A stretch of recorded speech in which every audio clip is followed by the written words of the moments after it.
Bismillahirrahmanirrahim. Assalamualaikum warahmatullahi wabarakatuh. Perkenalkan, nama saya Ashar, NIM 10572113658 dari kelas FM 18D. Baik, pada kesempatan kali ini saya akan membahas mengenai cara menghitung dan analisis rasio keuangan. Untuk menghitung rasio tersebut, kita memerlukan laporan keuangan pada perusahaan tersebut.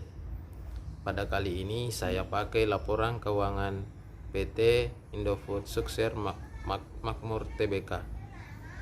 Rasio profitabilitas adalah rasio yang digunakan untuk mengukur kemampuan perusahaan dalam menghasilkan keuntungan atau mendapatkan laba. Dari gross profit margin, net profit margin, return of investment, dan return of equity. Jika angkanya semakin besar, maka tandanya semakin baik, dan juga jika terjadi kenaikan pada tahun sebelumnya, maka perusahaan mengalami kenaikan pertumbuhan. Namun, terkadang banyak faktor yang membuat perusahaan pada suatu tahun tertentu mengalami penurunan. Baik, yang pertama yaitu gross profit margin. Rasio ini digunakan untuk membandingkan laba kotor dengan penjualannya. Nah, ini juga jika semakin besar persentase, maka semakin baik kondisi keuangan perusahaan. Dengan rumus laba kotor dibagi penjualan, yaitu 15.469.868 rupiah dibagi 54.742.187 rupiah dikali 100% sama dengan 28,26%. Jadi gross profit margin dari PT Indofood Tbk tahun 2018 sebanyak 28,26%. Nah, kita bisa mengetahui apakah angkanya itu cukup tinggi dengan cara melihat tahun sebelumnya, apakah mengalami kenaikan atau tidak. Tapi angka segitu udah cukup baik. Yang kedua yaitu net profit margin.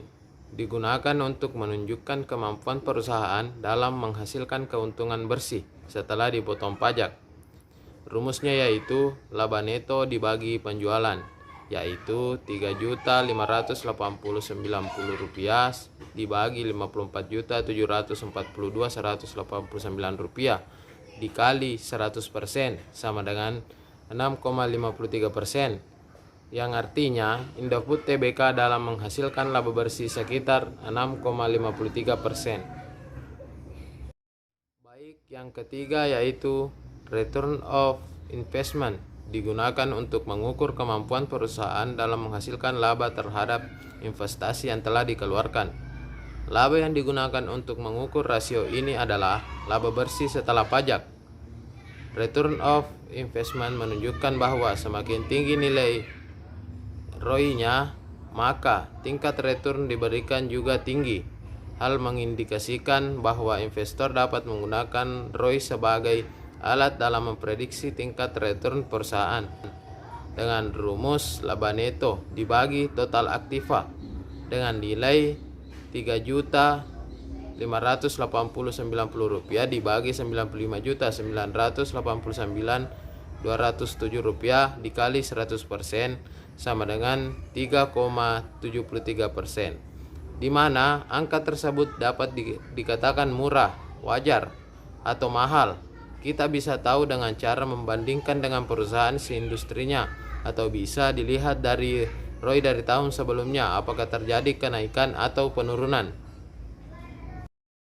Baik, yang keempat yaitu ratio of equity. Rasio ini menunjukkan seberapa besar kontribusi ekuitas dalam menciptakan laba. Return of equity yang baik itu biasanya di atas 15%. Kalau di bawah 15%, artinya perusahaan kurang dalam menghasilkan laba. Dengan rumus laba neto dibagi total ekuitas dengan nilai 3.580.090 rupiah dibagi 48.553.764 rupiah dikali 100% sama dengan 7,32%. Jadi return of equity-nya di bawah 15%, maka artinya perusahaan kurang dalam mendapatkan laba. Baik, mungkin itu saja yang sempat saya jelaskan pada kesempatan kali ini. Lebih dan kurangnya mohon dimaafkan. Billahi fisabilil haq, fastabiqul khairat. Assalamualaikum warahmatullahi wabarakatuh.